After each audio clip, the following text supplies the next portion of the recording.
हर घर में सुबह की शुरुआत चाय से होती है, लेकिन अब यही चाय एक बड़े सरकारी झटके की वजह बन गई है और सबसे बड़ा असर पड़ सकता है नेपाल के एक्सपोर्ट पर। अब आप कहेंगे ये कैसे? तो पूरी डिटेल्स के लिए बने रहिएगा वीडियो के अंत तक, लाइक और शेयर भी करते चलिए।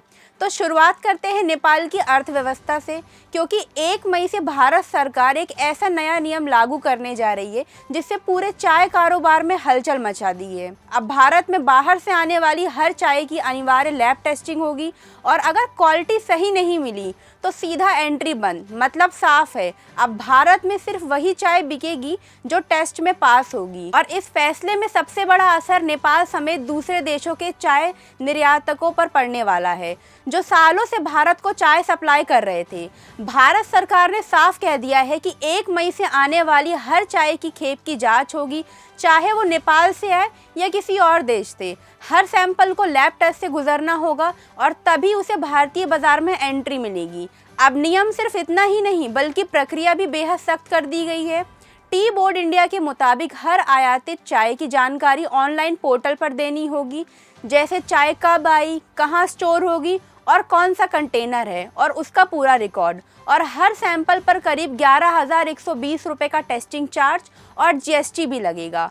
टी बोर्ड के अधिकारी खुद कंटेनर से 500 ग्राम के सैंपल लेंगे और 24 घंटे के भीतर जांच शुरू होगी। लैब को 14 दिनों के अंदर रिपोर्ट देनी होगी और फिर तय होगा कि चाय पास है या फेल। और अगर चाय फेल हो गई तो फिर खेल खत्म, या तो उसे नष्ट किया जाएगा या फिर वापस उसे देश भेज दिया जाएगा। बीच में कोई बिक्री नहीं, कोई री एक्सपोर्ट नहीं और कोई समझौता नहीं। अब इस फैसले से नेपाल में बड़ा असर दिखने लगा है, क्योंकि नेपाल की चाय इंडस्ट्री भारत पर काफ़ी हद तक निर्भर है।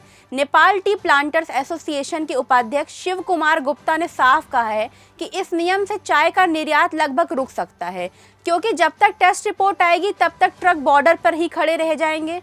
और सबसे बड़ी समस्या यह है कि काकरविट्टा कस्टम पर पार्किंग की भी कमी है, जिससे लॉजिस्टिक्स पूरी तरह बिगड़ सकता है। मतलब साफ है, सिर्फ नियम नहीं बदलेगा बल्कि पूरा ट्रेड सिस्टम हिल गया है। भारत सरकार का कहना है कि ये कदम मिलावट को रोकने और क्वालिटी सुधारने के लिए है, ताकि भारतीय बाजार में सिर्फ अच्छी चाय ही पहुंचे। लेकिन दूसरी तरफ नेपाल जैसे देशों के लिए ये बड़ा आर्थिक झटका साबित हो सकता है।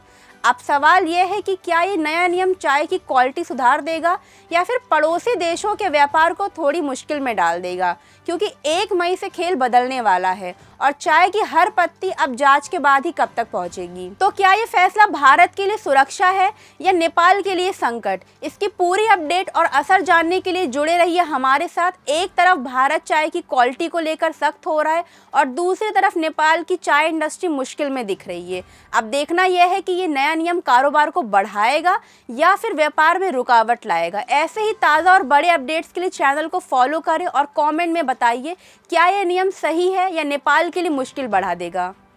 वीडियो अच्छा लगा हो तो लाइक कीजिए, शेयर कीजिए और कमेंट बॉक्स में हमें ज़रूर बताइए।